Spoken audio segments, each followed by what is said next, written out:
All right, as you have all just been informed, you're taking part in this hearing today, or you're staying in this room will be your assent to being on camera for this hearing. All right, we will go ahead and get started. It is 9:30 on April 19, 2023. This is the Yale New Haven Hospital CON hearing for docket number 22-32586-CON.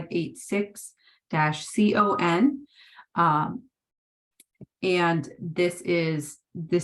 going to go ahead and read the instructions for the hearing. If I look down during this part, it's because I'm reading off paper. I do apologize. Good morning, everyone. The Yale New Haven Hospital, the applicants in this matter, seek a certificate of need for the acquisition of imaging equipment to Connecticut General Statutes, sections 19A-638. 638 paren small a paren 10, specifically acquisition of imaging equipment acquisition of imaging equipment, including 2 MRI units, 2 CT scanners, and 2 PET CT scanners to be located in the towns of Hamden, Guilford, New Haven, and North Haven. Throughout this proceeding, I'll be interchangeably referring to Yale New Haven Hospital as YNHH for brevity purposes. Today is April 19th, 2023. My name is Alicia Novi. Dr. Deidre S. Gifford, Executive Director of the Office of Health Strategy, designated me to serve as hearing officer in this matter, to rule on all motions and recommend findings of fact and conclusions of law upon completion of the hearing. Section 149 of the Public Act 2021-2, as amended by Public Act 22-3, authorizes an agency to hold public hearings by means of electronic equipment. In accordance with this legislation, any person who participates orally in an electronic meeting shall make a good faith effort to state their name and title at the onset of each occasion that such person participates orally during an uninterrupted dialogue or series of questions and answers. I'm going to add to that for the purposes of this hearing today to help our court reporter. If you have a name that might be difficult to spell, if you could spell it the first 1 or 2 times that you speak so that she can get the correct spelling of your name as well. All right. We're going to ask all members of the public to mute the device they are using to access the hearing and silence any additional devices that are around them. This public hearing is held pursuant to Connecticut General Statutes, section 19A-639 paren small f paren 2 of the General Statutes, and it provides that HSP may hold a public hearing with respect to any CON application submitted under Chapter 368Z. This notice of hearing is being issued pursuant to that statute.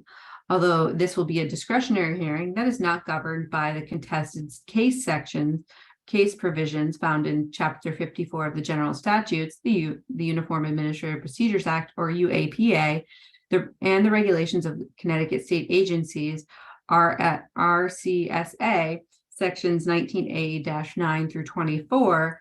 The manner in which OHS conducts these proceedings will be guided by those statutes and regulations. The Office of Health Strategy is here to help me in gathering facts related to this application, and we'll be asking the applicant witnesses questions. I'm going to ask each staff person assisting with questions today to identify themselves with their name, the spelling of their last name, and OHS title.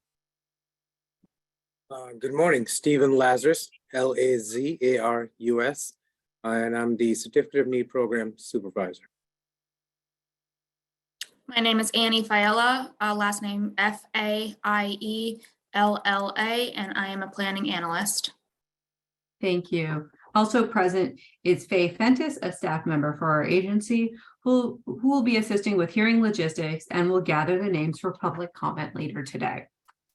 The Certificate of Need process is a regulatory process, and as such, the highest level of respect will be accorded to the applicant, members of the public, and our staff. Our priority is the integrity and transparency of this process. Accordingly, decorum must be maintained by all present during these proceedings. This hearing is being transcribed and recorded, and the video will be made available on the OHS website and its YouTube account. All documents related to this hearing that have been or will be submitted to the Office of Health Strategy are available for review through our Certificate of Need portal, which is accessible on the Office of Health Strategy's CON webpage.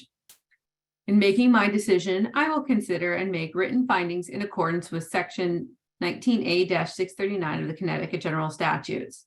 Lastly, as I previously stated, and as Zoom has notified you in the course of entering the hearing, I wish to point out that by appearing on camera in this virtual hearing, you are consenting to being filmed. If you wish to revoke your consent, please do so at this time. All right, so nobody is left, so we'll go ahead. The CON portal contains the pre-hearing table of record in this case. At this time, at the time of its filing on Tuesday, exhibits are identified in the table from A through K. The applicant is hereby noticed that I am taking administrative notice of the following documents. 1, the statewide healthcare facilities and services plan. 2, the facilities and services inventory. 3, the OHS acute care hospital discharge database and the all payer claims database claims data.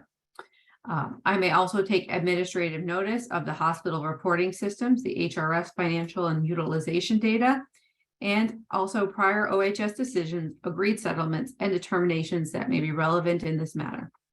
Counsel for the applicants, can you please identify yourself for the record at this time? My name is Joan Feldman. I'm a partner with Shipman and Goodwin, and I'm here representing Yale New Haven Hospital. With respect to your table of the record, I don't know if this is the appropriate time for me to object to one of the exhibits. We will, why don't we go ahead and go, which exhibit are you objecting to? I'm objecting to Exhibit K, and I would like the opportunity to explain my objection.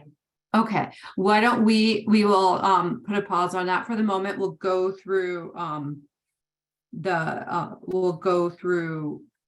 the rest of my opening, and Okay. after you make your opening statement, we can go into the exhibit.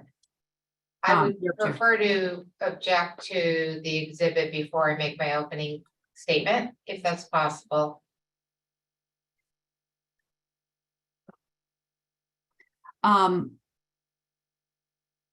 It will require back and forth, and I would prefer to get those onto the table. We may have questions.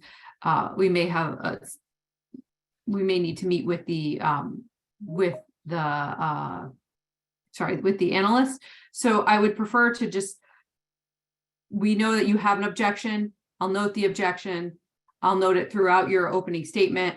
But I do believe that I want to give them a chance to hear it after you make your opening. Well, I'd like to make my objection before I make my opening comments, as they are related. Okay. I mean, typically, the hearing officer will ask whether or not the applicant has any stipulates to the table of record, and I just want to be clear that we do not agree with the table of record as it relates to Exhibit K, and I want to state my reasons for the record as to why that is our position. I understand you do not agree with it. I've noted that you do not agree with it. You will be making a statement about that. Okay, but, all right, fine. Yeah. That's fine. Yeah.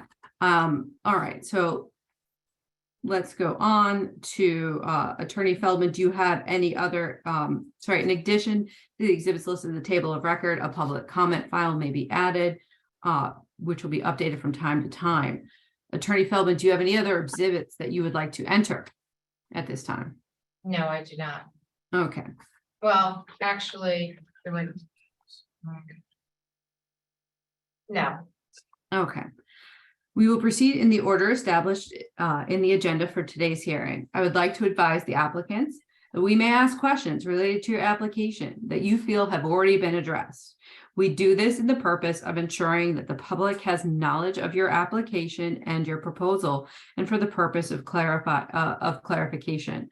I want to assure you that we have reviewed your application countless your application and completeness responses and pre-filled testimony. And I will do so many times before making a decision. We are asking these questions because we would like the public to have knowledge of what you are testifying to provide them with more information and to make a complete record for any decisions that will be made later. So if you could answer, even if you are pointing to a document that's already in record, and speak to the document instead of saying it's already been answered and Exhibit A, page 4, that would be helpful. That will also help the public get a better understanding of what you are testifying to. As this hearing is being held virtually, we ask that all participants, to the extent possible, should enable the use of their video cameras when testifying or commenting during proceedings. All participants should mute their devices and should disable their camera when we go off the record or take a break. Please be advised that although we will try to shut off the hearing recording during breaks, it may continue. If the recording is on, any audio or video that is not disabled will be accessible to all participants during this hearing. Public comment taken during the hearing will likely go in the order established by OHS during the registration process. However, I may allow public officials to testify out of order. I or OHS staff will call each individual by name when it is his or her turn to speak. Registration for public comments will take place at 2 p.m. and is scheduled to start at 3 p.m. If the technical portion of this hearing has not been completed by 3 p.m., public comment may be postponed until the technical portion is complete. The applicant's witnesses must be available after public comment, as OHS may have follow-up questions based on the public comment. All right. So at this point, I would like to go ahead and let's go ahead and take a quick pause. I would just like to meet with my analysts before we go into the objections that you do have to Exhibit K.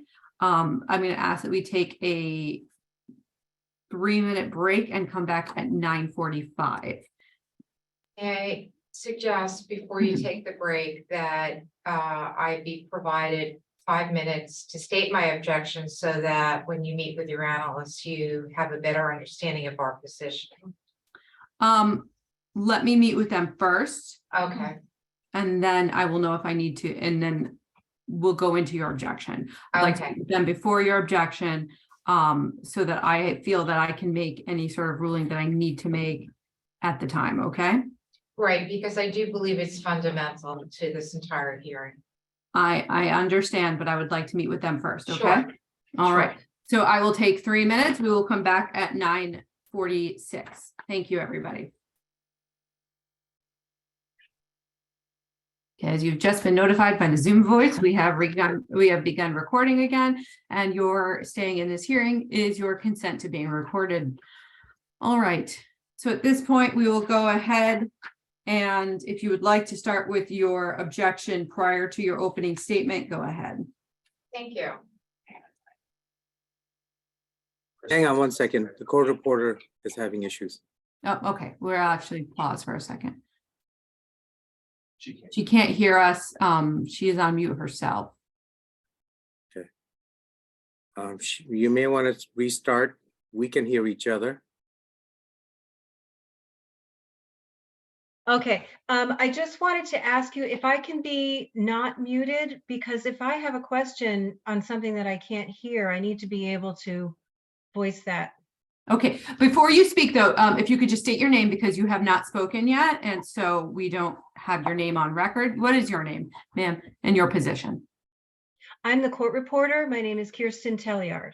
And Okay, so I'm taking down I'm taking this down. So Yes. if I can't hear something, I need to let you know that. I understand, but I just, for a very complete record, anybody who speaks should state their name and position prior to speaking. Okay, yes, you can Sure. remain that way. I would try, if it's the middle of a questioning, let the question finish before interrupting. That way I the will attorney, try. yes. I will do my very best, as I always try to do that. Sometimes someone will start, there's a delay and someone will already be talking when I'm trying to interrupt and hear something. Okay, So I apologize if that happens, but I'll try to do it as soon as possible. And I will mute myself as much as possible. okay. So we are in the hearing and it has started. So let's you do what you need to do, but let's get on with this hearing so that we are using our time in an efficient manner. All right. So I would now like to go back to the applicant. Thank you, hearing officer. My name is Joan Feldman. I am counsel for Yale New Haven Hospital. And I'm objecting to the inclusion of Exhibit K labeled OHS need calculation. We object to the use of that exhibit as a basis for any decision that's made in this proceeding. First of all, it's untimely and very irregular. We received by happenstance, typically we would receive notice from the office to council, letting them know that there's a new document that's been uploaded to the portal. But we became aware of this document, Exhibit K, being uploaded to the portal 24 hours prior to today. This application was submitted almost 9 months ago. We're first hearing of this exhibit and these proposed guidelines 24 hours prior to the hearing today. Relatedly, it violates the hearing officer's March 16th, 2023 order, which is Exhibit G on the portal. Let me explain why. Someone from OHS, we don't know who, added Exhibit K to the table of record yesterday, as I said, one day before the hearing. We were not informed. The March 16th, 2023 order requires parties and participants to pre-file in written form all testimony that it proposes to offer at the hearing. The order required Yale to do this by April 5th, 2023, because Yale New Haven Hospital is the only party. And in that very notice, we are informed that if we are going to seek a continuance, we have to do it 5 days prior to the hearing. Since this exhibit was submitted yesterday, we can't even file for a continuance. The order does not contemplate or allow a submission by some unknown person from OHS. As far as we know, Yale OHS has not made such a submission before, such as this. The March 16th, 2023 order states, quote, all persons providing pre-filed testimony must be present at the public hearing to adopt their written testimony under oath and must be available for cross-examination for the entire duration of the hearing. Exhibit K is not signed by anyone. It's not pre-filed testimony. We've had no opportunity to cross-examine the author of the exhibit. This is fundamentally unfair. For these reasons, Exhibit K is untimely, irregular, and in violation of the March 16th, 2023 order.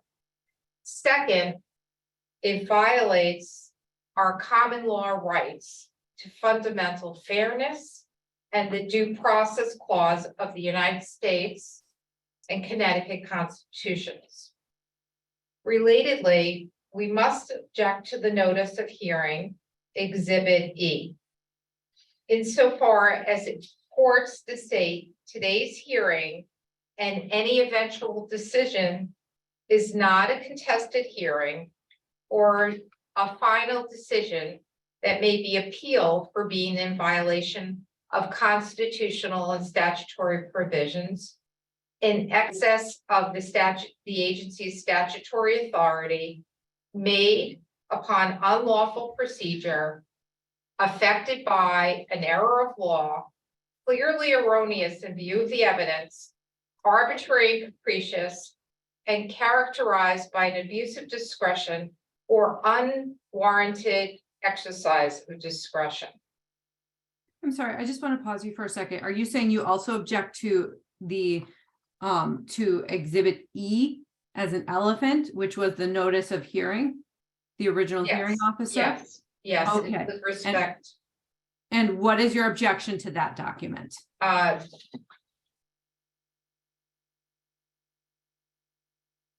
that it's not a contested case. Okay, well, there was a second redesignation of a hearing officer, Correct. and I have very much stated that while this is not a contested case in my opening statement, that this will be guided by UAPA law, that this is an F2 discretionary hearing.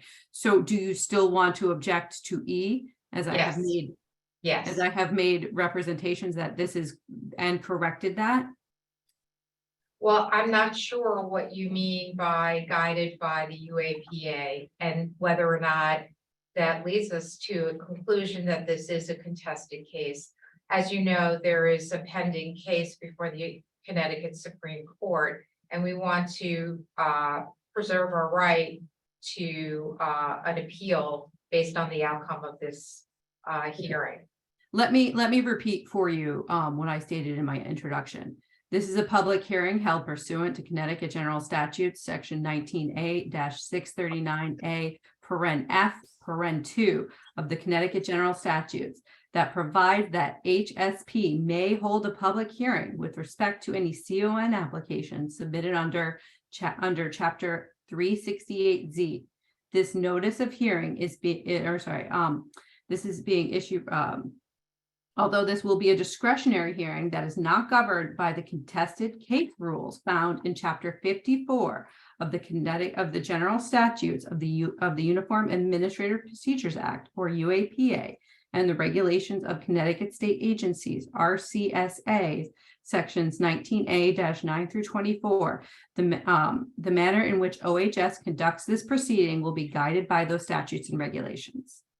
So I am, and I did state in my opening that while this is not a contested hearing, we will be guided by those regulations.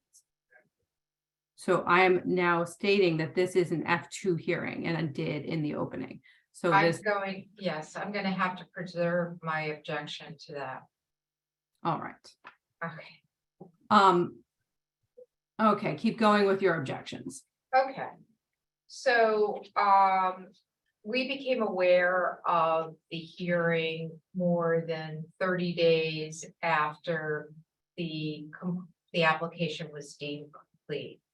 As you know, we only have 30 days after an application is deemed complete to request a hearing, which, as I understand the agency's historical position, that unless the applicant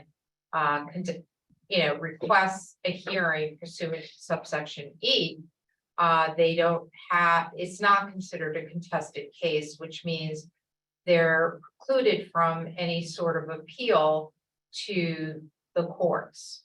So I also want to explain to you why this is important. We prepared our application based on the statutorily mandated criteria in section 19A 639 subsection A 1 through 12. Connecticut General Statute section 19A-639A subsection 8 requires OHS to consider, quote, the utilization of existing healthcare facilities and healthcare services in the service area of the applicant, end quote. A 2012 OHS publication explains how to do this calculation. And this, Okay, hold on. I'm sorry, did you go back to your I'm objecting to Exhibit K. Okay, you My didn't actually objection. state that you went back to K after we I'm talked. about sorry. it. Well, Okay. I'm back on K. All right. A 2012 OHS publication explains how to do this calculation. And this methodology has been in place and relied upon by the agency where there's a significant precedent and reinforced by a work group in which Mr. Lazarus was the facilitator as recent as 2020. Yale New Haven Hospital relied on the statute and the long-standing and time-tested methodology. Exhibit K purports to ignore and change the statutory requirement of section 19A 639A8, as well as OHS's longstanding practice applying the statutory requirement in favor of a new approach that considers utilization statewide rather than utilization in the service area. There was no public comment, no notice, no explanation from OHS as to why this is being done. Had Yale New Haven Hospital known in advance, we would have exercised our statutory right to request a hearing under section 19A-639A subsection E, which states, quote, the unit, OHS here, shall hold a public hearing on a properly filed and completed certificate need application if an individual representing an entity with 5 or more people submits a request in writing that a public hearing be held. So this would have guaranteed Yale New Haven Hospital basic due process and fundamental fairness protections under the Uniform Administrative Procedure Act. OHS waited to issue its notice of hearing, Exhibit E, which says this hearing is a discretionary hearing. This occurred 30 days ago, March 15th, when the application was deemed complete on January 13th. At that point in time, the period for the applicant to request discretionary hearing had already passed.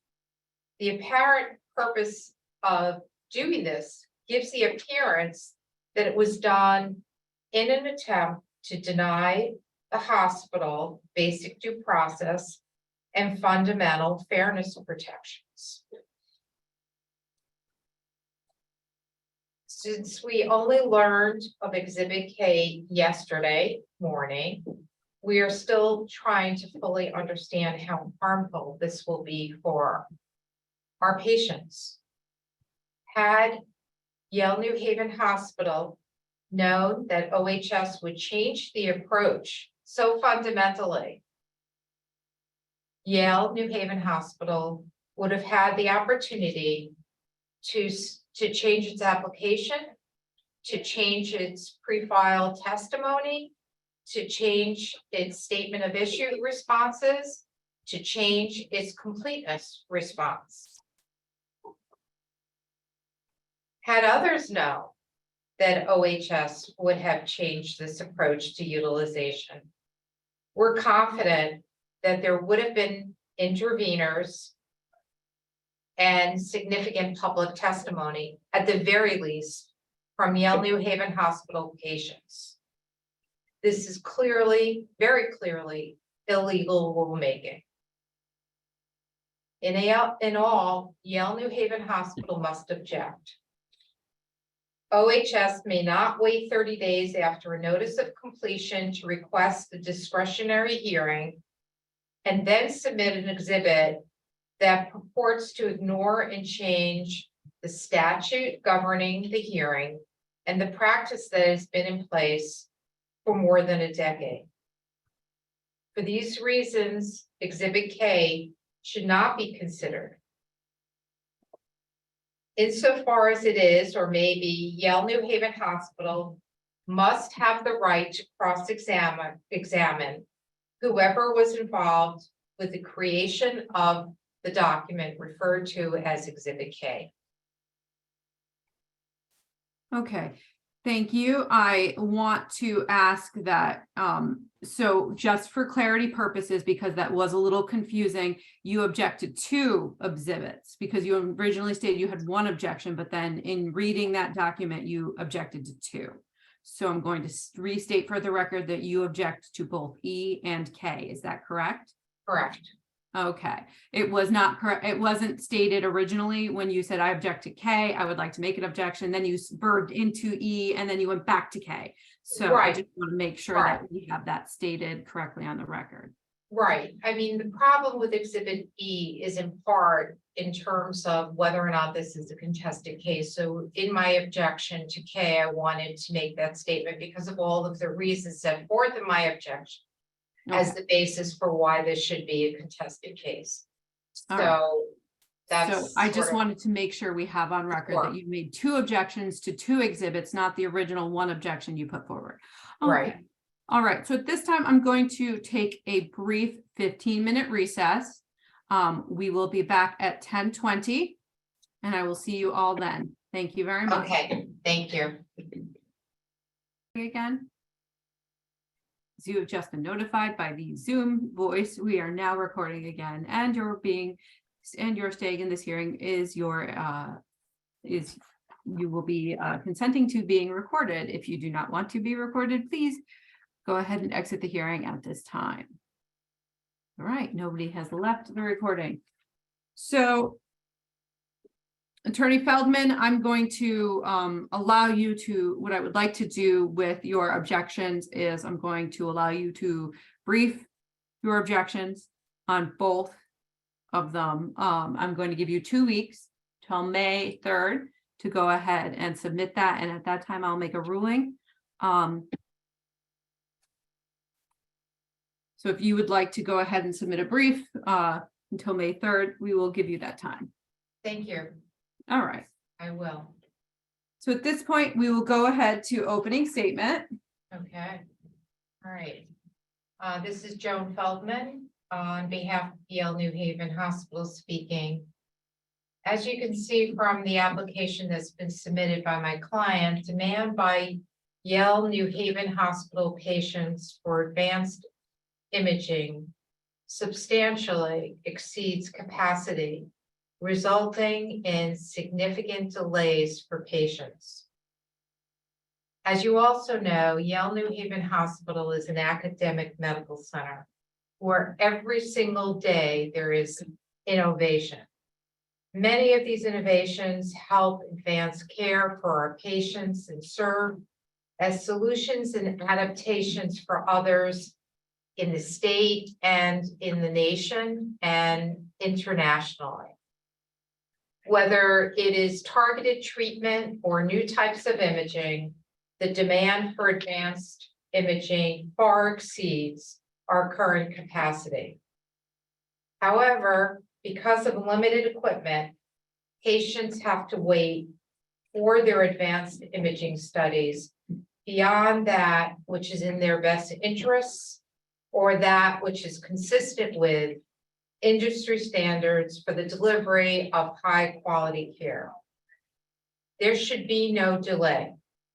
Rather, advanced imaging equipment should be available to meet the needs of our patients. We have no interest in acquiring imaging equipment that cannot be used and that will sit by idle. For a variety of reasons mentioned in our pre-filed testimony, Yale New Haven Hospital has taken a very conservative approach with respect to incrementally adding imaging equipment for general use. And other than imaging equipment for specialty use, for instance, our neonatal ICU, Yale New Haven Hospital has not added advanced imaging equipment for general use since 2009. Not having this very important equipment will undoubtedly result in increased waiting time for our patients, delays in diagnosis and treatment, and poorer outcomes. If as we think and believe OHS is invested in curbing hospital costs, delays are not conducive to either patient satisfaction, good patient outcomes, and lower costs. Let me take this time to remind OHS as to the standards for determining need since 2012 and reinforced in 2020 by the OHS Imaging Work Group facilitated by Mr. Lazarus. Under Section 2, Chapter 5 of the Statewide Facilities and Service Plan for 2012, the standards for acquisition of CT, MRI, and PET-CT are as follows. Identify the primary service area. Identify existing services of the applicant and other providers in the primary service area. Provide capacity of existing services identified in the primary service area. Explain the likely impact on existing services in the primary service area. Provide actual and proposed hours of operation for the services, and provide a 3-year projection of utilization with reasonable assumptions, okay, and demonstrate need as described above. We have done all of that plus some. We see no reason for any other analysis than that which is set forth in the statute and the guidelines. Under the guidelines and under the statute, utilization rate per capita means the number of scans per 1,000 population as determined by data collected and published by the Office of Health Strategy. There's nothing in that language that authorizes OHS to change or modify the definition. In fact, there is a biannual survey inventory of imaging providers. It does not state in that inventory language that OHS can unilaterally decide that the standards for the assessment must be done on a statewide basis. In addition, in the calculations that we see before us today, for instance, in Exhibit K, and tip the hand of OHS with respect to how they would review our application, seems to treat all scanners as the same. All scanners are not equal. As you see from the inventory, there are a variety of different types of scanners, and they're not for general use. Some of them are for a select patient population. Some of them are for research. Some of those are for orthopedic patients owned by orthopedic surgical groups. All scanners are not equal. To use a statewide rationale calculation to look at service need is absolutely irrelevant and arbitrary. It has no relationship to actual need that we have set forth in our application. It only makes sense to look at what the need is in the primary service area, as the majority of the text that I just read provides. Notwithstanding in Exhibit K, OHS in footnote 2 says, as its basis and authority for looking at a statewide calculation, which drastically reduces the need analysis, quote, it stands to reason. If you look up that term in the Oxford Dictionary, it stands to reason means that it's obvious or logical. Neither of that is the case here. This is not obvious, it is not logical, and it's a gross departure from the precedent that OHS has created. In addition, the OHS guidelines provide that in determining need, other factors should be taken into consideration. One, capabilities of the proposed advanced imaging equipment. The ability to serve underserved populations. The impact of avoiding delays in timely diagnosis and treatment. The use of the scanners for research or innovation. The ability of the applicant to make radiation dose exposure decisions. For hospitals only, unique patient populations, specific clinical needs, complexity of the scanning procedures, impact on access due to lengthy procedures. Thus, the formula which groups all scanners equally is very flawed. By any objective measure, there is need. We are not going to serve the patients of the state if we come up with hypothetical, arbitrary formulas that ignores the real need and demand set forth in our application. By applying an arbitrary and irrelevant calculations for the purpose of extinguishing what is real need and demand.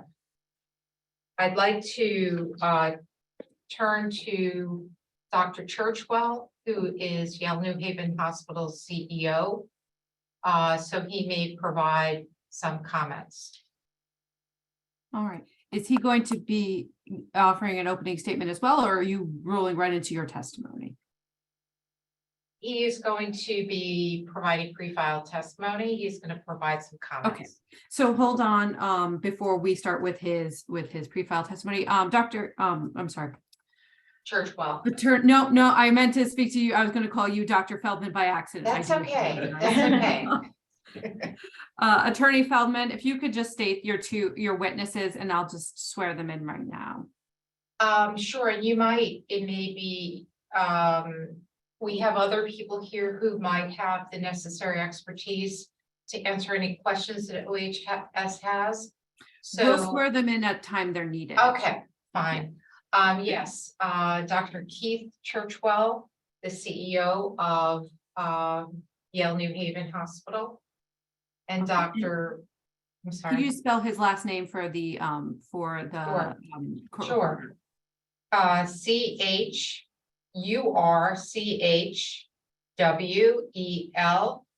First name Keith. 2 L's at the end. Two L's at the end. LL. Sorry. Okay, all right. First name Keith, middle initial B. Okay, and then if you want to just state the other name and then spell it as well. Dr. Thomas R. Goodman. And I believe that is Goodman. Is that correct? Correct. All And right. and do you want his title? Yes. It's in the pre-file. Yes, no, I'm just having you state them for the record for the court reporter so that she can get them as well. Got it. Thank you. And his title Sorry? for Dr. Goodman. Oh, you did want his title. I thought you said no. Well, he's very distinguished. He is the chair of the Department of Radiology and Biomedical Imaging at Yale New Haven Hospital. And he has a number of other titles, but for the purpose of this application, I think that will suffice. All right, I'm going to swear you in. At the same time, I will ask you to say yes individually if you don't mind. If you could please both raise your right hands. Do you solemnly swear or solemnly and sincerely affirm, as the case may be, that the testimony you're about to provide and your pre-filed testimony will be the truth, the whole truth, nothing but the truth, so help you God, or upon penalty of perjury? Yes. Yes. Yeah. All right, and I believe the front person is Dr. Churchwell and the back person is Dr. Goodman. Is that correct? That is correct. All right, thank you. All right, I will note for the record that you have both been sworn in. Okay, if you would like to go ahead into Dr. Churchwell's testimony. Great. Well, good morning. My name is Dr. Keith Churchwell, and in my capacity as president of Yale New Haven Hospital, Joan gave me a promotion. I really appreciate that, Joan, but I'm president of Yale New Haven Hospital. It is my pleasure to have this opportunity to present to you some of the reasons why this application is so critical to Yale New Haven Hospital, which I'll actually abbreviate by YNHH going forward. First, I would like to adopt my pre-file testimony. Thank you. Thank you. As a cardiologist and having played a senior role in the development of the cardiovascular care plan for Yale New Haven Hospital in the past, I have a common interest with Dr. Goodman in delivering the highest quality of care here with our advanced imaging, especially in the field of cardiology.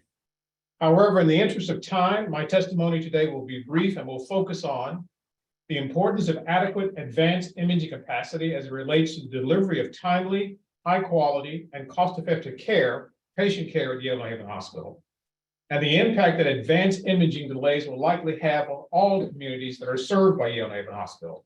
Many underserved, many limited in their ability to travel, and the time and their ability to actually get timely access to care. Dr. Goodman will soon present to you a discussion relating to the empirical evidence demonstrating a direct correlation between delays in advanced imaging and an increased cost to the healthcare system, and more importantly, less favorable patient outcomes.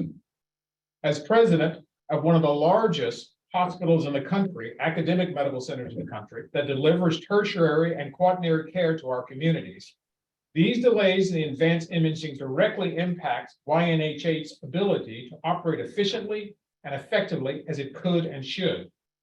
When there is a bottleneck in the YNHH emergency department, not if, but when, due to delays in accessing advanced imaging, if Yale New Haven Hospital outpatient advanced imaging locations cannot absorb appropriate decanting from the main hospital, if outpatients are delayed in returning to work for treatable injuries, or if cancer diagnoses are delayed affecting staging and prognosis, we cannot meet responsibilities to our patients that are part of the values and the mission that YNHH is committed to uphold. While some may question the need or utilization of advanced imaging at YNHH, I can assure you that that utilization is not driven by financial incentives or the need to increase our diagnostic volumes. In actuality, trying to service our existing patient volumes and the longer in the delay in the advanced imaging, it leads to a greater cost of care for this hospital and for many hospitals across the country. Advanced imaging is an essential component to diagnosis and treatment, and utilization of advanced imaging is driven from improvements in scanning technologies that allow more cost-effective, less invasive, and less costly care. In fact, YNHH works to follow the American College of Radiology and the American Society of Nuclear Cardiology appropriateness criteria guidelines to ensure that the scanning is appropriately being employed in the most cost-effective and clinically effective manner. As you may know, Yale New Haven Hospital is invested in doing all that it can to enhance patient satisfaction, improve patient outcomes, and reduce the cost of health care. I'm actually one of the executive sponsors of a system access initiative to improve access and accessibility across our whole health system. And at this time, a significant barrier to our efforts is not having the needed advanced imaging equipment directly related to for our ability to actually advance care for patients. There is direct evidence that increased delays with respect to accessing advanced imaging directly correlates with missed appointments, which presumably also have had a correlative relationship with the patient outcome and prognosis. In a 2018 study performed on behalf of the American College of Radiology, the researchers found the longer wait times for advanced imaging, the more likely the patient will miss the appointment.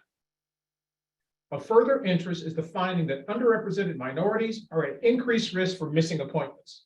In this particular study, Hispanic, Asian, and Medicaid patients had a higher incidence of missed appointments.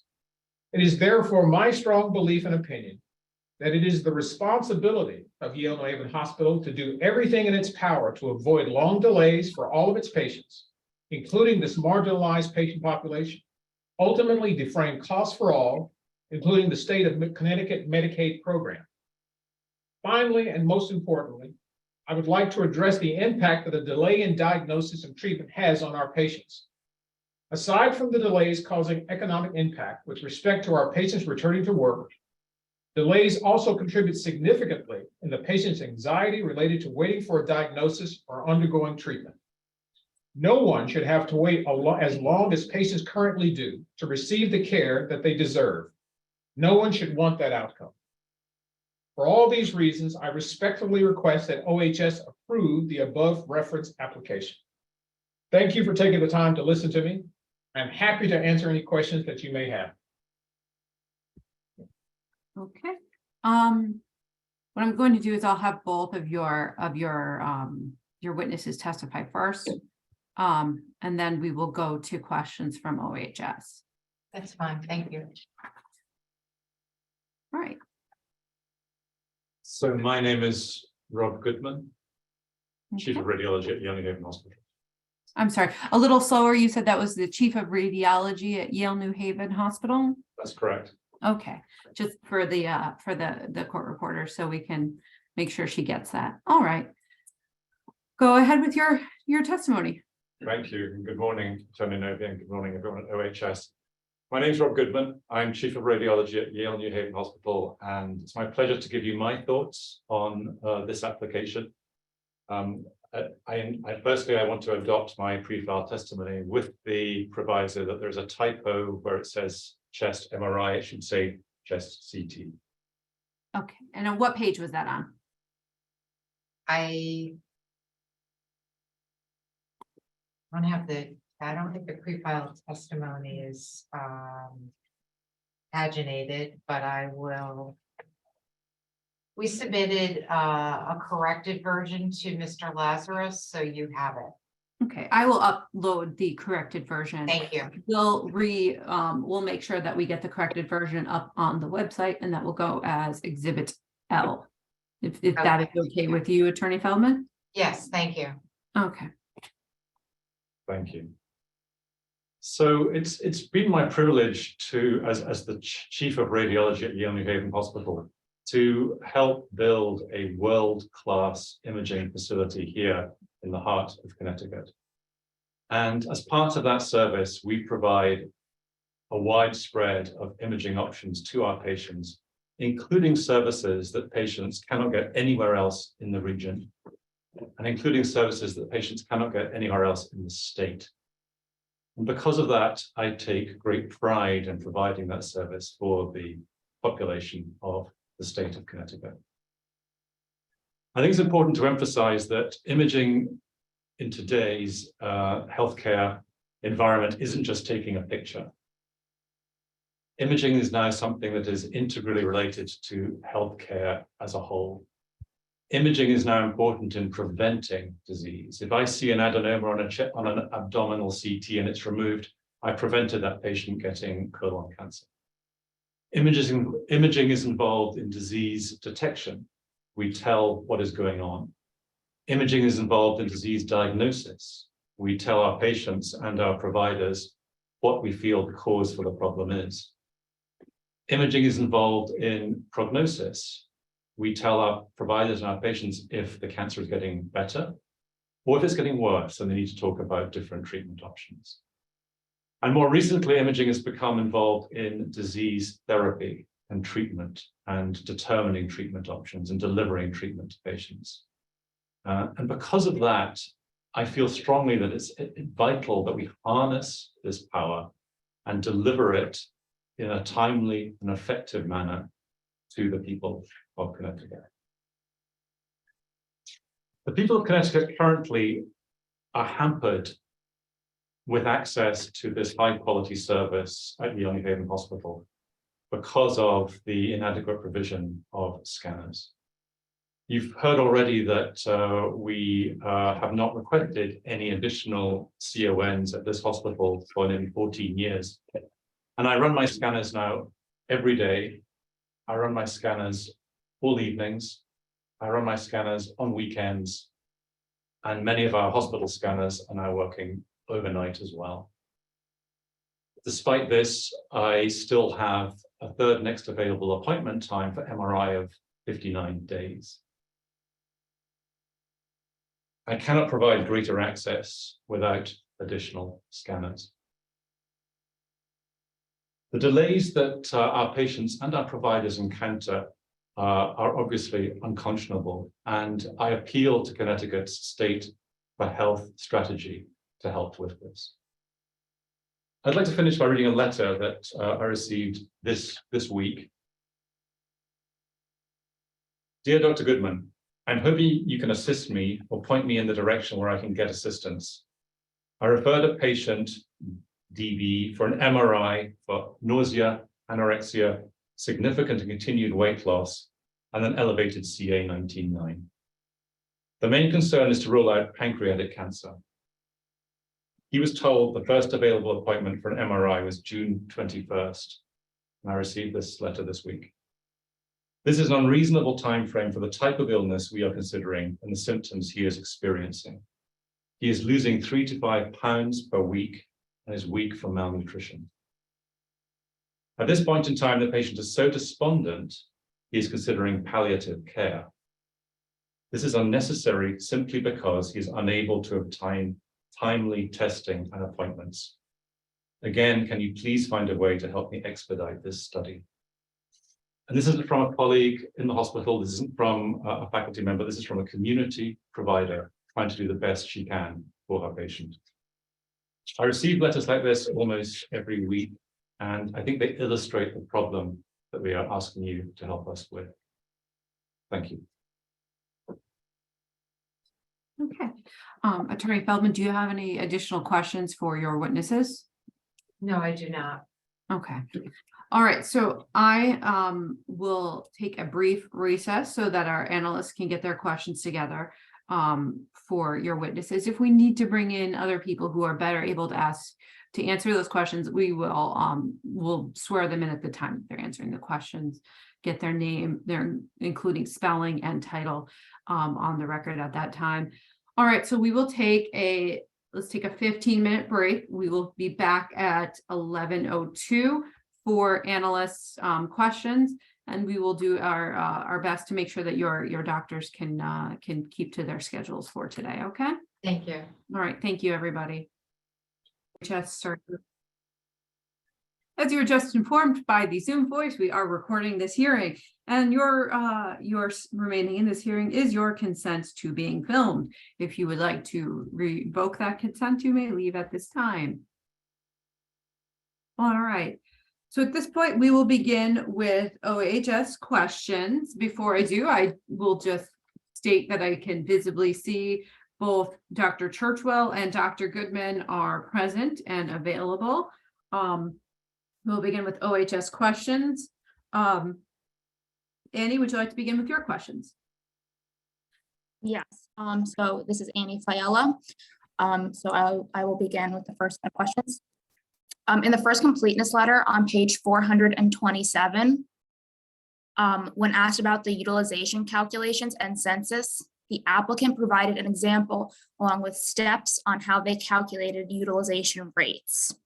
However, the PSA town population table, in the PSA town population table, the applicant did not use all of the PSA towns they had listed in the application on page 23. Can you explain why that is?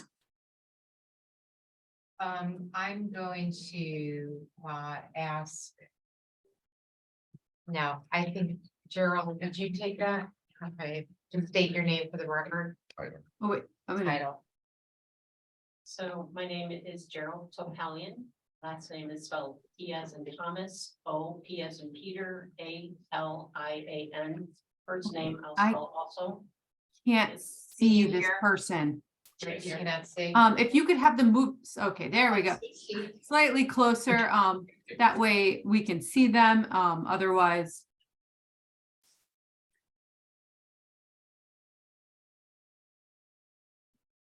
Hi, state your name again, please. My name is Gerald Topalian. First name is J-E-R-Y-L. Last name is T as in Thomas, O, P as in Peter, A-L-I-A-N. and I'm the Alright. Director of Regulatory Planning for Yale New Haven Health System. This, please raise your right hand really quick. Do you solemnly and sincerely affirm that the testimony you're about to provide will be the truth, the whole truth, and nothing but the truth, so help you God, or upon penalty of perjury? I do. Thank you. Go ahead and put your hand down. All right. Feel Okay. free to- So in our initial application and in response to the completeness letter, we used a definition of service area that were the towns contiguous to the site that we were proposing the equipment on. And then subsequent to that, when we received follow-up questions for the response to issues prior to the hearing, both of those questions related to the service area. And so we redid the calculations of need using all of the towns defined in the service area definition that OHS provides, which is, 75% of discharges at the site.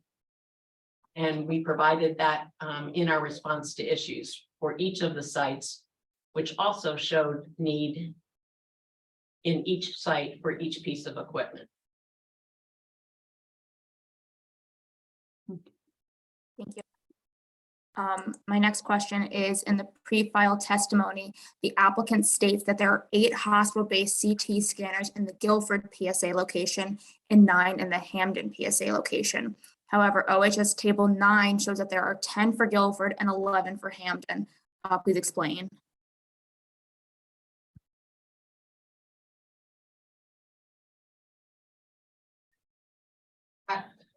Right, I don't know how to explain that. We use the OHS table.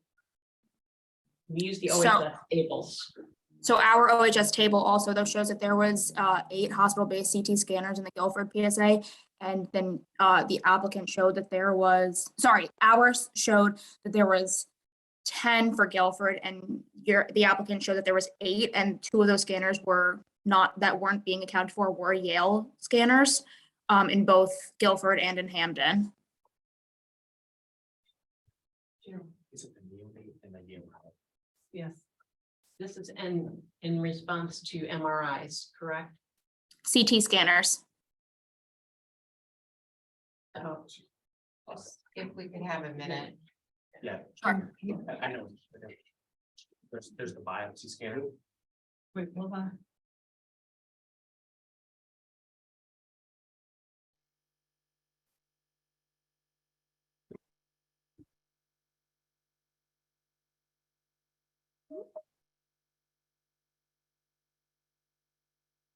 Sorry, apologies.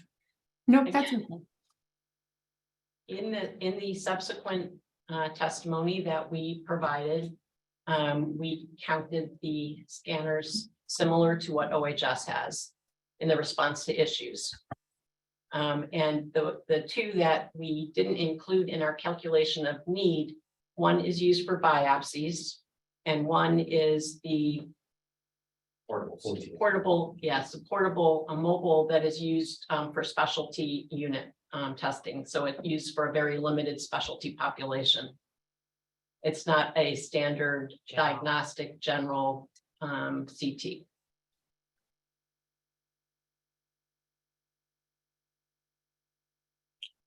You're muted, Annie.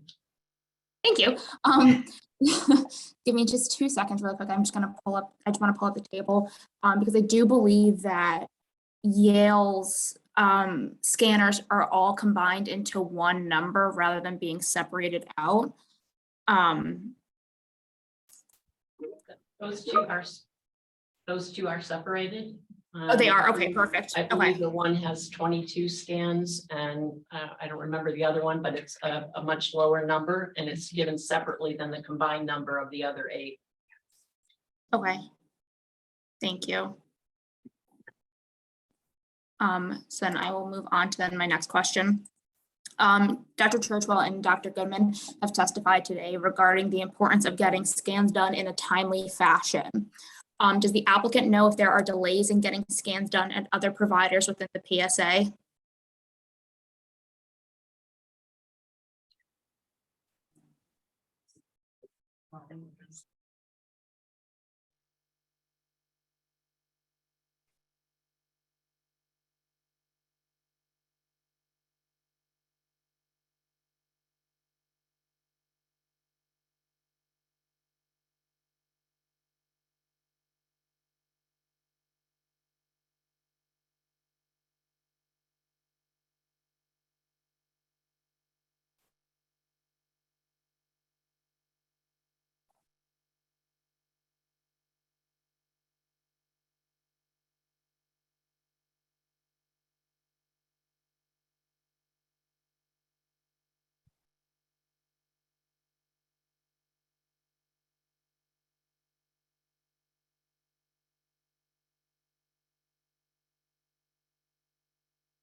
All right, why don't you take it, Dr. Goodman?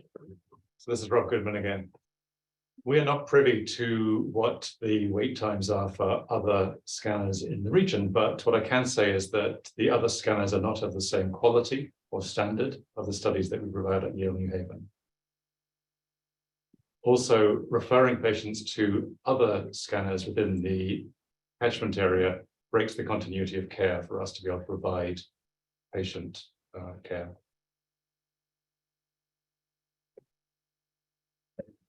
So would the break of the continuity of care, though, increase or decrease the time of that it would take to get a scan done? If it would increase the time, or like if you keep a patient inside and get their scan done by Yale, would that take longer than referring them out and getting a scan done that way? If a patient comes to Yale with a scan done from an outside entity, more often than not, we have to repeat that study because it's substandard quality, or it isn't giving us the answer that's required, which delays patient care. And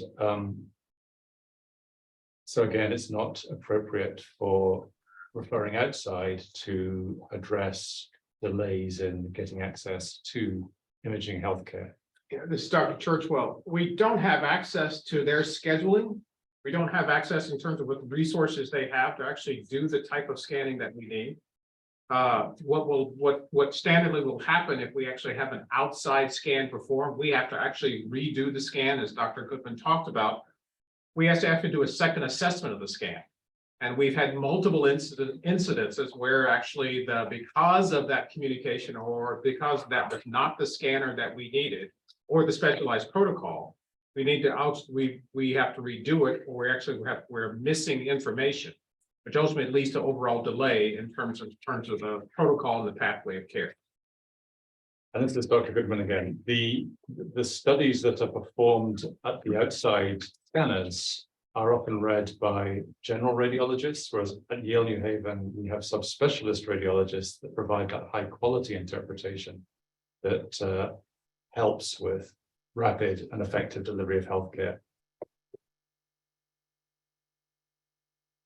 So as a follow-up are you aware of how many scans that have been referred out need to be repeated? Like what percentage would need to be repeated by Yale?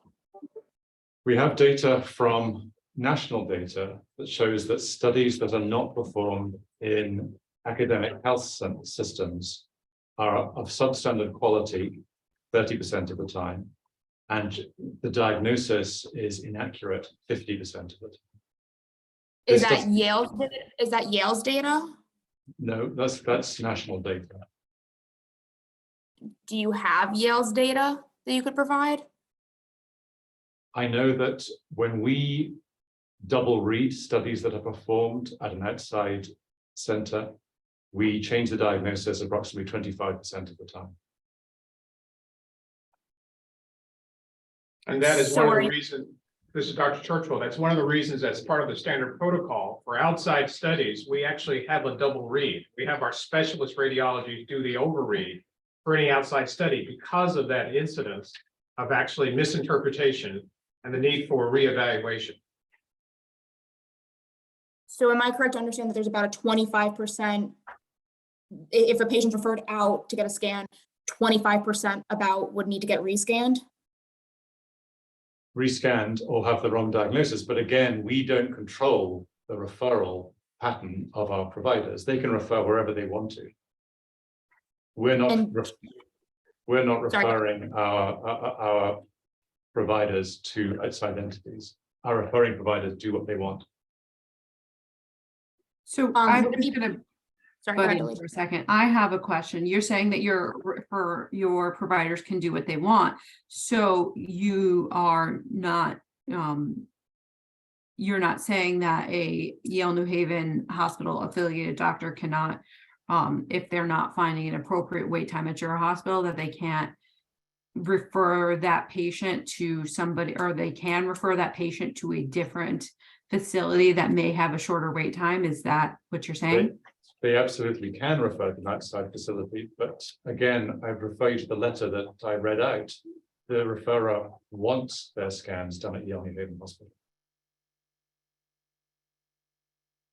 But if they're going to have to review them anyways, as because your hospital does a second review coming in, how likely is it that if a Yale doctor referred somebody to maybe a clinic with a shorter wait time, and was able to receive a faster scan, and then as a specialty doctor review those scans, how likely would it be that that patient would be misdiagnosed for a long period of time?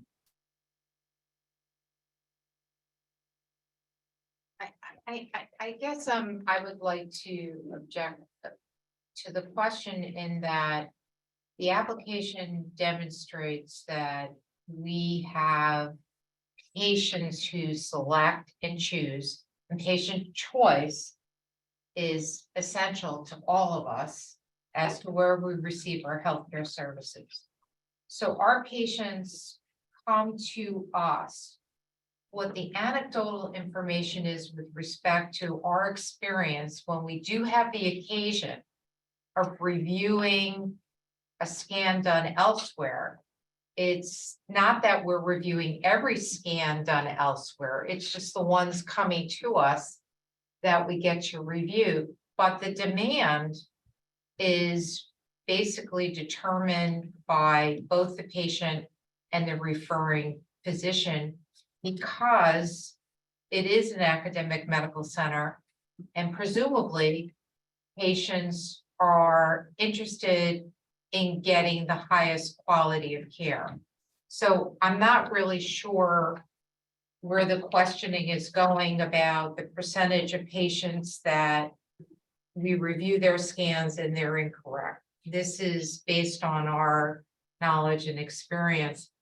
Plus, with respect to recruiting physicians, one of the biggest attributes and advantages is that all ancillary services, for the most part, are provided by Yale physicians, Yale radiologists, and that's what makes Yale special.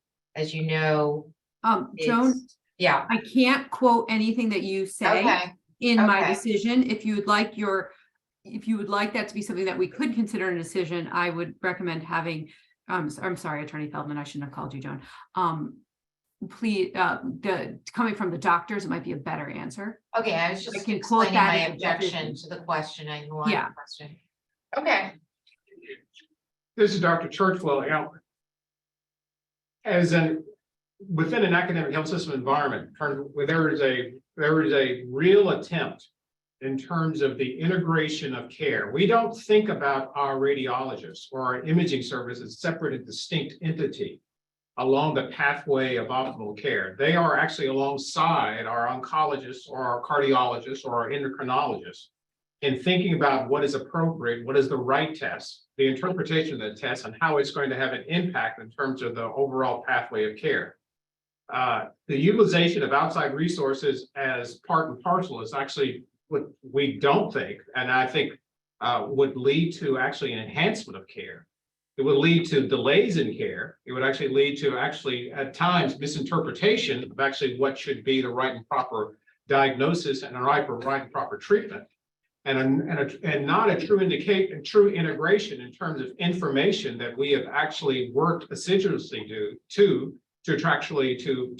bring forward, along with our electronic health record system, along with our imaging capability, that actually coalesces for our diagnosticians to actually bring the best diagnosis, best recommendations, and thinking with the patient the best pathway in terms of how we're actually going to think about the next stages for that particular patient in terms of the care we're going to deliver. So it's really not in terms of thinking about a solution of actually using an outside agency within the confines of this institution and the patients that we serve. That would only lead to a persistent sort of joker in the deck in regards to not only the time element, but also the opportunity to actually be able to integrate that data appropriately with the right conversations and the right pathways in terms of care. And as the chief of radiology for the hospital, I would feel very uncomfortable encouraging the population of Connecticut to use inadequate imaging equipment that is performed incorrectly and read incorrectly for our population.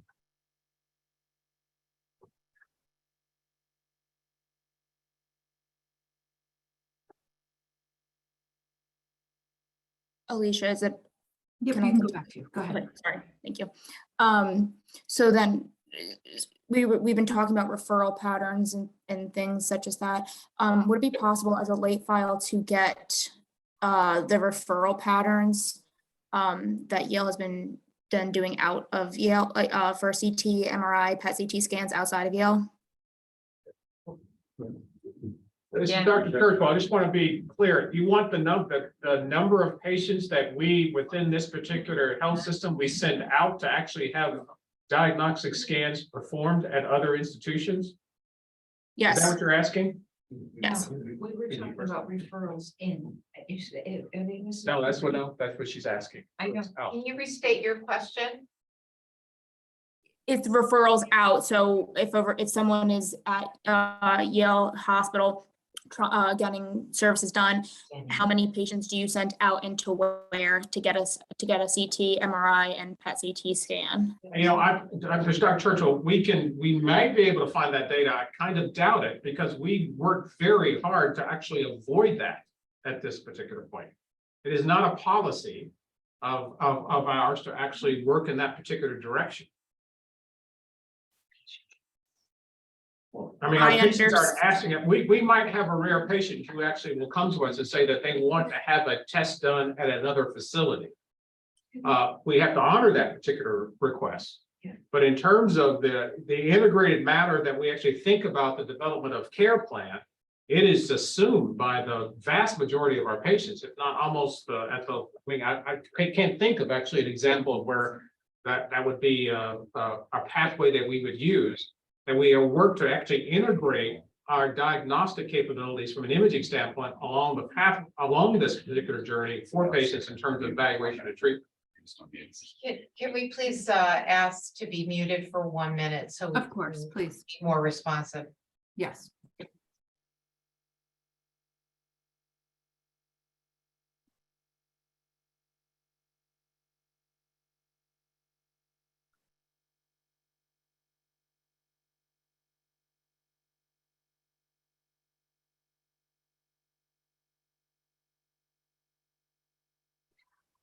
Joan or Attorney Feldman, I'm sorry, Attorney Feldman, if you would you mind a 5-minute break so you can discuss this answer and then we could take a break as well? Oh, you're muted, sorry. Okay. 5 minutes is fine. Okay, Thank you. great. You can grab your answer. I just will quickly meet with the OHS staff and we will be back. Thank you. Great. Zoom Voices just told us we are now recording again. All right. Attorney Feldman, would you guys like to answer? Yes, please. Go ahead. This is Rob Goodman. We believe that it's the referrer's choice as to where they refer their patients for their imaging. We don't control the quality, as I told you, or the techniques at other sites, and we leave that to the referrer and their patient to determine if they want to take a Yale New Haven appointment or have the scan earlier at an alternative site. Okay. All right. Ms. Fiala, are you? I have no further questions. All right, I have a few questions. I have some questions about the PSAs for the MRI, for the 2 MRIs that are requested, and Guilford and North Haven. How are you determining that they are different PSAs when they're about 17 to 21 miles apart from each other?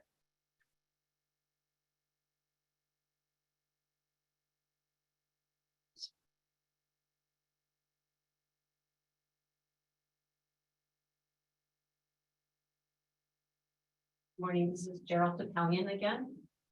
The way that we determined the PSAs was as directed by OHS. OHS directs that you perform a service area definition that requires the site to determine 75% of the towns that make up the discharges from that site. So as you saw in our definition, we provided in the main application, we provided in table 2, the service area for each of the sites that was determined by 75% of the discharges for that service, the service we were asking for at the site for those towns. There was, as you saw, overlap. Some of the towns were included in both service areas. So knowing that there's overlap, can you explain why there would be need for 2 in the same service area then?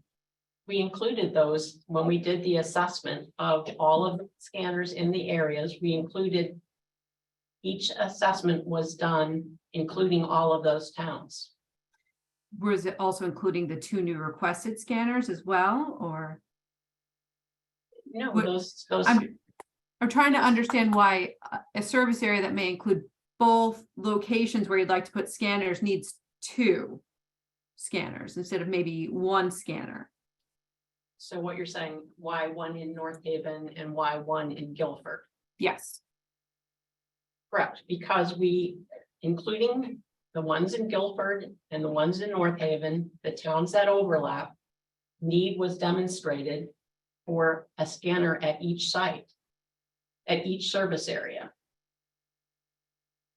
Okay. Based on the volume of scan, the capacity, the formula used by OHS in chapter 5 of the 2012 OHS facilities plan. We performed our analysis that way for each site, for each type of equipment. All right. I'm going to switch gears a little bit. On Bates page 39, tables T and U. You have a 16.15% Black and African American population, but you only have a 7.5 utilization rate. How do you plan to address this gap in utilization among non-white patients?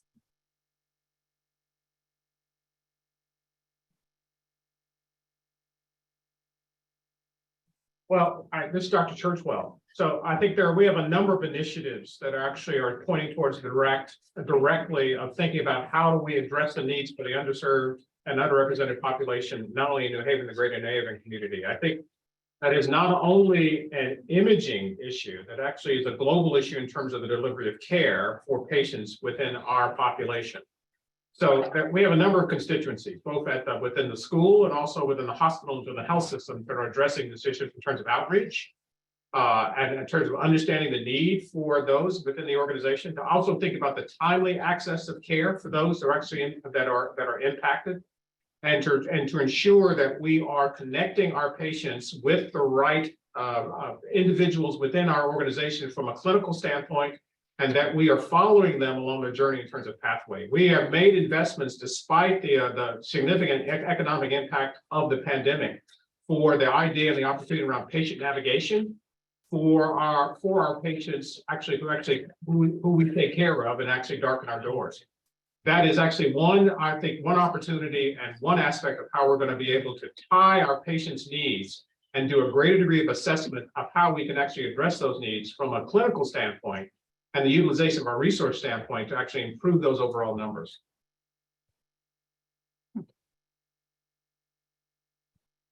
Carol. Just to add to that, I mean, Yale New Haven Hospital is a safety net provider, and other providers don't necessarily accept Medicaid patients. Yale New Haven Hospital will accept all patients regardless of ability to pay. And we have, provided as part of this application, the, charity care applications and the amount of charity and free care provided there.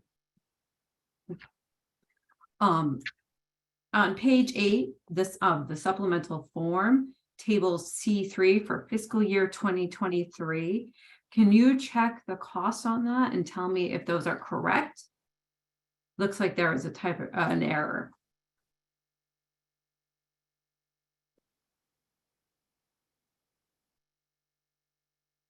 Are you referring, excuse me, Supplemental. right, are you referring to the page number or the Bates number?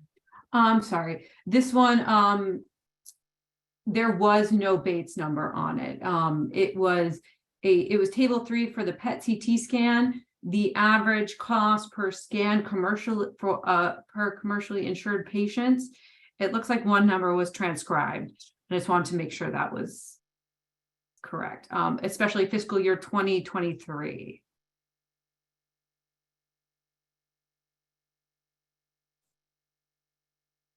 Sorry, can you repeat the question? Sure, table C3, it's called PET CT average cost of scan per commercially insured patient. And under the projected for year 2023, just want to have you look at that and let me know if that is a typographical error. You're talking about the 2093. Yes, 2065. The year before, the costs are $2,605, and then they either go down significantly or we've just transcribed the numbers. Yeah. That is a typo. I believe that was corrected in the completeness response. Okay, Nonetheless. But yes, it is a typo. It should be 2605 in each of those three years.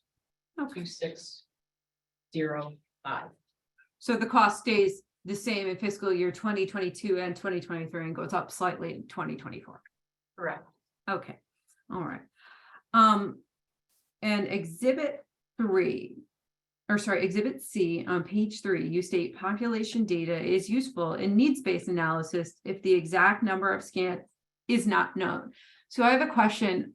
Approximately how many scans are done per person, per appointment?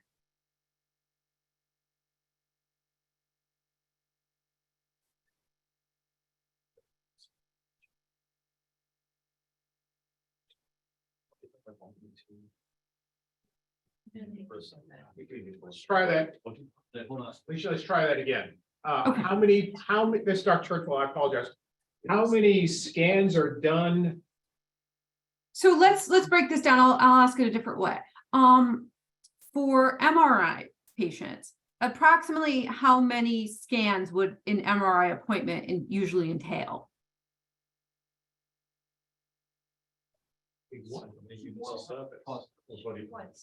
Well, for each appointment, there would be one scan performed. Is that what you're? Well, It might be 2. right. No. I mean, it could be based upon what actually we're looking for. Mhm. An example could be that it could be an MRI of the chest and the abdomen based upon the particular diagnosis. In that particular setting, we would do imaging of the chest and the abdomen with information derived for evaluation. So in a sense, that could be 2 types of scanning performed for one particular event, right? Okay. It all depends upon exactly what the preliminary diagnosis or the diagnosis is, what we're actually looking for, and the issues that need to be evaluated, whether it's metastatic disease or singularly looking actually for the evaluation of cardiomyopathy, right? Mhm. So I'm sure there's a degree of variation that will occur in terms of the number, the type of scan performed at that particular setting. Dr. Goodman, you might have some additional thoughts about that. Yeah, I would ask whether we're talking about units of service or body parts. I think in general, the number of scans that are performed on each patient per appointment is really just over 1. We probably average 1.1. Okay. And is it possible that sometimes a patient could be referred for both a CT scan and an MRI? Or Different Rarely. times, different. It's very rare. Rarely. In this day and age, that would be very rare. okay. And then just some follow-up last questions. Dr. Goodman, the studies referenced in your testimony spoke to wait times for someone who presents at a hospital or ER. Can you correlate that to an outpatient setting, those studies to an outpatient setting? Not all right. The wait times for a hospital setting appointment compared to an outpatient setting. Yes, you exhibits B, C, and D were talking about delays as predictors for length of hospital stay for hospital admissions. How would those relate to outpatient settings such as the request from Yale?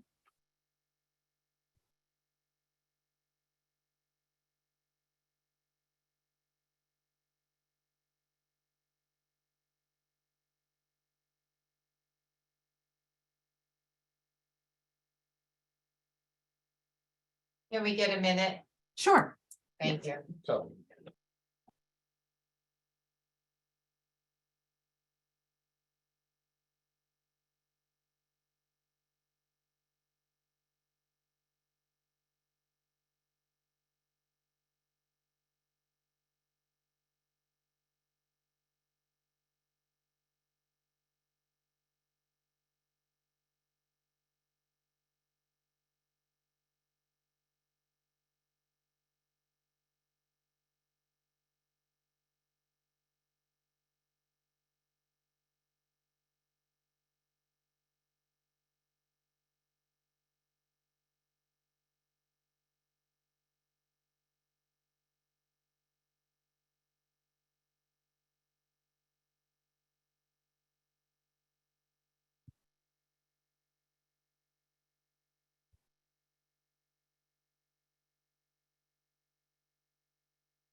Hearing Officer Novi, would you please one more time? We wanted to make sure we had the right person who could answer the question, but if you could restate it, that would Of be very course. helpful.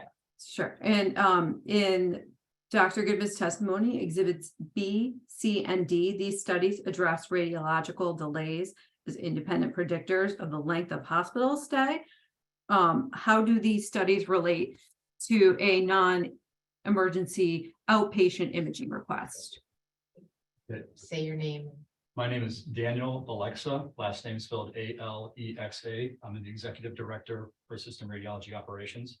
Okay, I'm just going to quickly swear you in. Please raise your right hand. Do you solemnly swear or solemnly and sincerely affirm that the testimony you're about to provide will be the truth, the whole truth, and nothing but the truth, so help you God or upon penalty of perjury? Yeah. Thank you. All right, go ahead. Okay, so if I'm understanding everything correctly, when we say that there's like a 59 a day and third next available, that is pertaining to outpatient exams for a patient trying to call to get in to have an exam done as an outpatient referral. So what that can do, the longer that a patient has to wait to get an exam, that will delay the subsequent quick care that they will have if they do have to get admitted to the hospital or have further care that is done. All right. So what would, you said that's the third appointment. Would there, Yeah. what does the third appointment, can you explain that to me? Like, Okay, yeah, so the third next available appointment is kind of an industry benchmark to determine wait time and backlog. So that's our median third next available appointment to get the MRI on that, across our outpatient locations indicated. okay. So it is possible that there could be a first available appointment that would be sooner, but Yes, okay. All right. yeah, that's just a standard benchmark that I think is used In health. across Can we say healthcare. conceptually the first and the second are usually cancellations? That's the data that I get. I'm sorry, I did not hear that. No, the reason we use a third next, and I don't need to get into all of the science behind it, but a first next could be due to a cancellation that happened, tomorrow, somebody. So that's why we try to use third next as a true benchmark of what wait looks like. Okay. All right. Thank you. That's it for my questions. Joan, do you have any, or sorry, I do apologize, Attorney Feldman. Do you have any questions that you would like to redirect back to any of your witnesses around the table?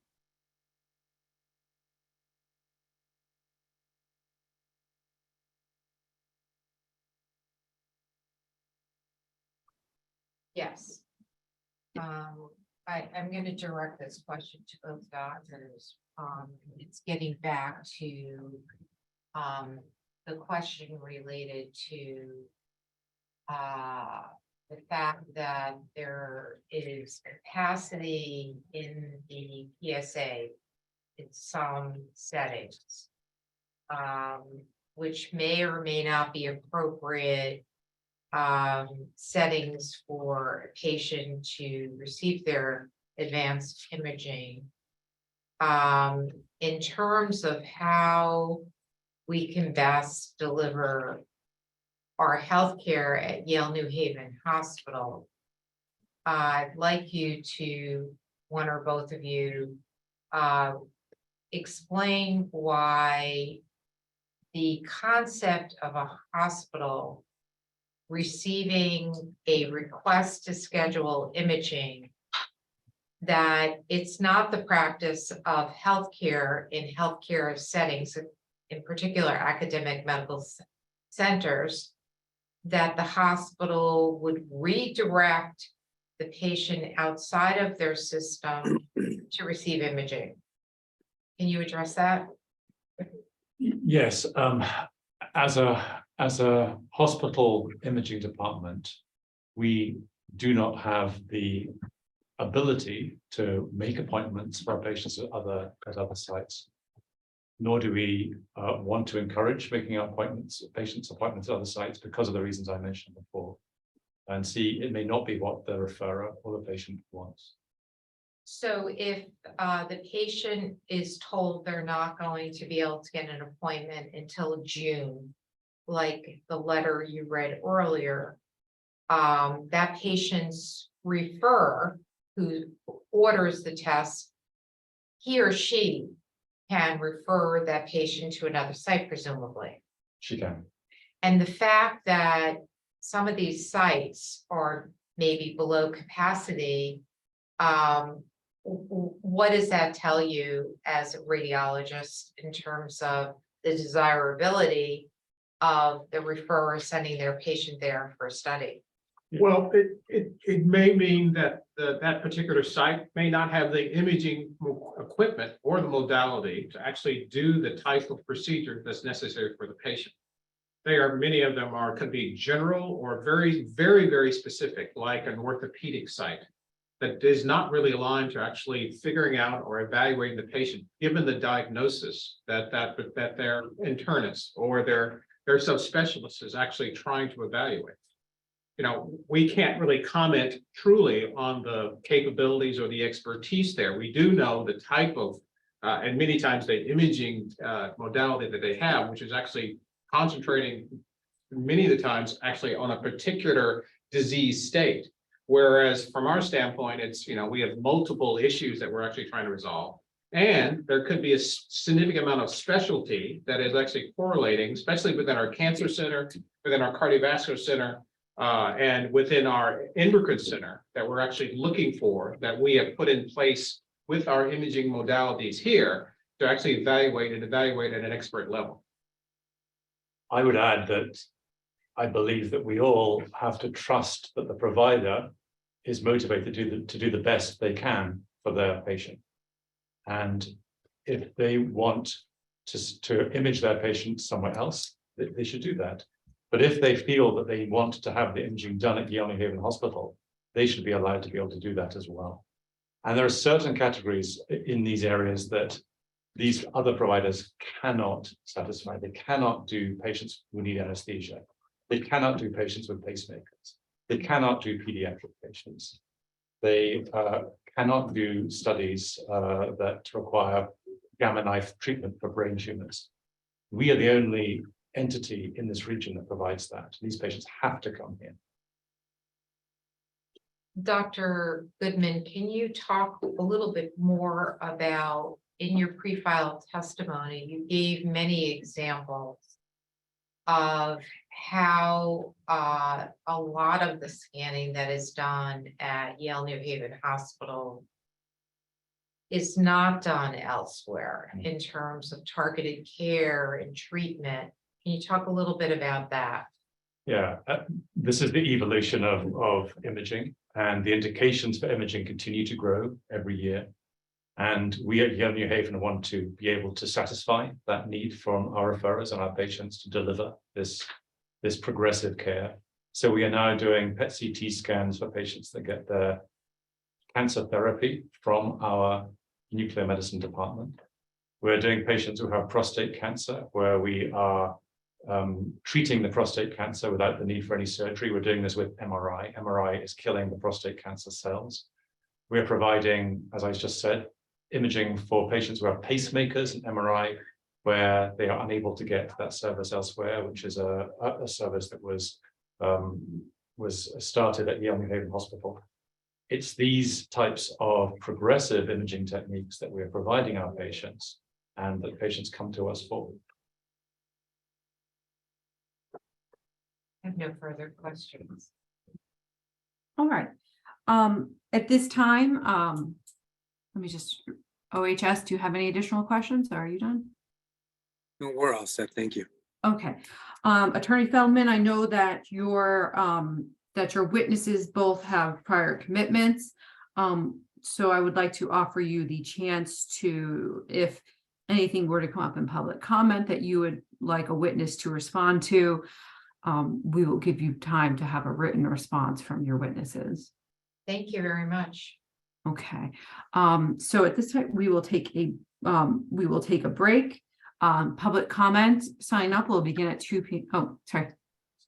Will I have an opportunity to make closing remarks? Yes, I was about to say that. So public comment sign up will be from 2 to 3. We'll have public comment, then you can make closing remarks. We can address anything you'd like to have a late file for at that point. If we do not have, and then directly following public comment will be closing statements. Thank you. Okay. All right. So I will come back at 2. If you would like to come back for a brief description of how the public can sign up, you can come back. You don't need the witnesses, obviously. I'll come on briefly to explain public sign up, and then 3 p.m. we will come back for public comment. Presumably, if there are no witnesses signing up, there will be no 3 p.m. If there are no witnesses, we will proceed directly to closing statements. Okay, very good. Okay. Thank you.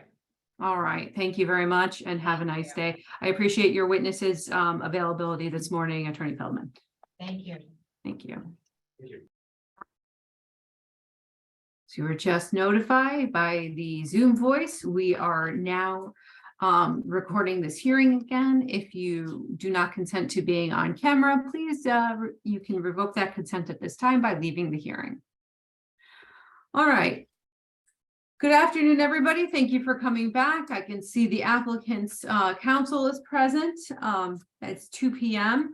We will, I will inform you all that you can sign up for a public comment, which will take place at 3 p.m. by placing your name into the chat. OHS HSP, the host, it will be taking those names. This is that is our paralegal, Faye Fentis. She will be signing you up, and she will take names in, she will give me those names in the order in which you sign up. We may limit testimony to 3 minutes or less, depending on the amount of people that show up, but public comment will begin at 3. So after you give your name to Ms. Fentis, you can come back at 3 p.m. Anything that you would like to add, Attorney Feldman? Oh, you're on mute.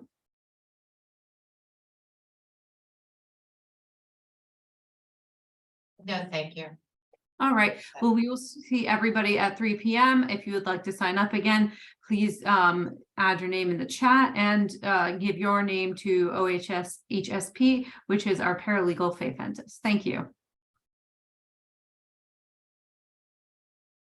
Just to go ahead. As Zoom has now alerted us, we are recording this hearing again. It is 3 p.m. on April 19th, 2023. Ms. Fentis, have we had anyone sign up? We have not. Okay, so at this point, we will go ahead and go directly to our closing statement from our applicant. If you would like to go ahead and take yourself off of mute and begin your closing statement. Very much. Oh, actually, before we do that, I just want to remind everybody, for those who are joining us at this time, this is the afternoon portion of today's hearing. A con application filed by Yale New Haven Hospital on docket number 22-32586-CON. The technical portion was held this morning, and this is the closing statements. Okay, ahead. thank you very much. And I make my closing remarks in a respectful manner to the OHS staff. The proposed new methodology to use a statewide calculation, as more particularly described in Exhibit K, should that be included in the record and be the methodology, whether it's included in the record or not, the methodology that OHS decides to utilize, it will cause a complete disruption to the delivery of healthcare in the state of Connecticut. Patients will be harmed by substituting demonstrated actual need with hypothetical formulas that have no relevance to actual need. OHS, unfortunately, based on this new methodology, is headed onto a slippery slope where the government is engaged in the practice of medicine versus providing some level of deference to the clinicians who are best positioned to demonstrate real and substantial patient need.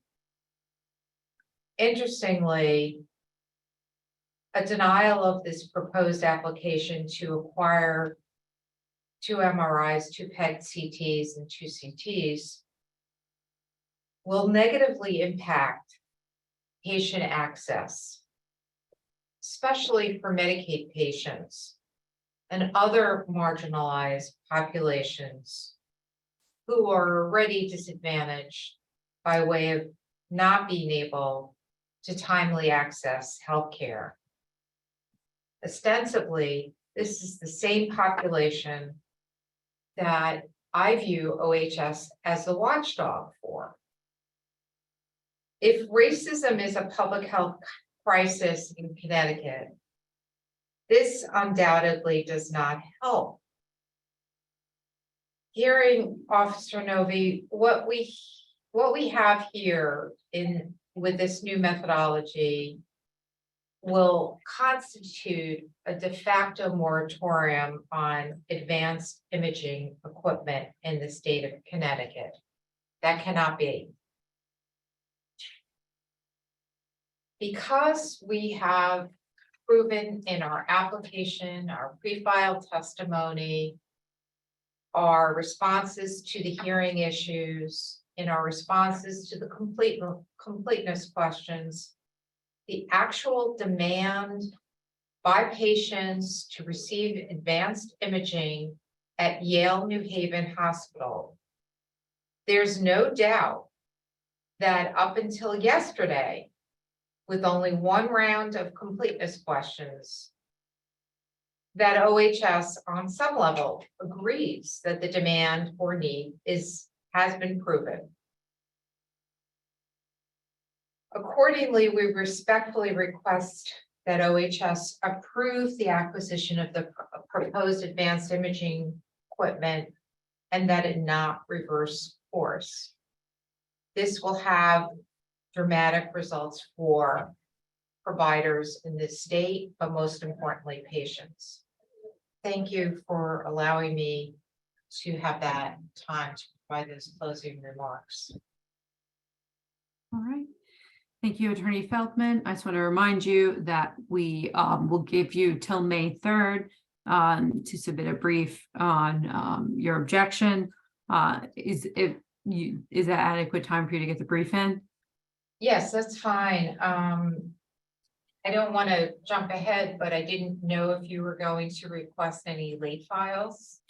I'm going to go ahead and ask if ask the OHS staff. Ms. Fiala, do you have any late file requests? I do not. Okay, so we don't have any late file requests from OHS.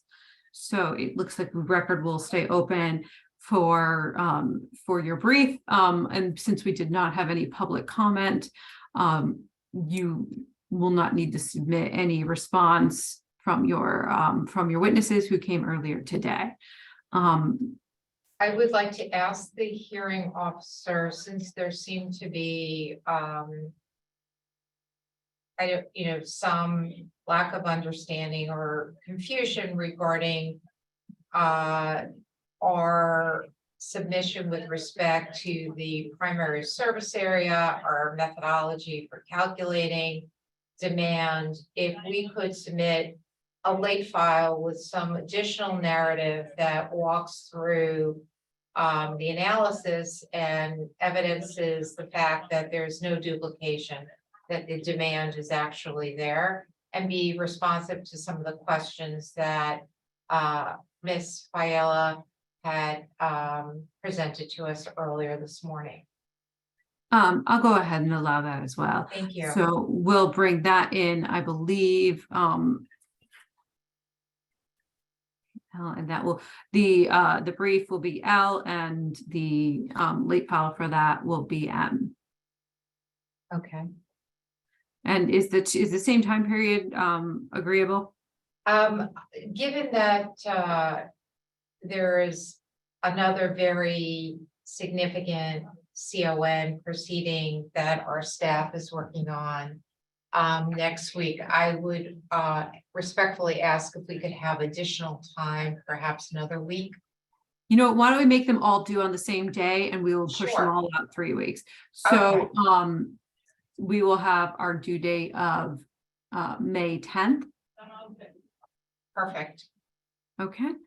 For both of your late files. I'd rather have you turn everything in at once than have 2 separate due dates. I do understand that you are going, and it's a very busy time period for your client, and we want to make sure that everything can get turned in a timely fashion. Appreciate that. All right. With that, anything else in the OHS staff? Anything else from the staff?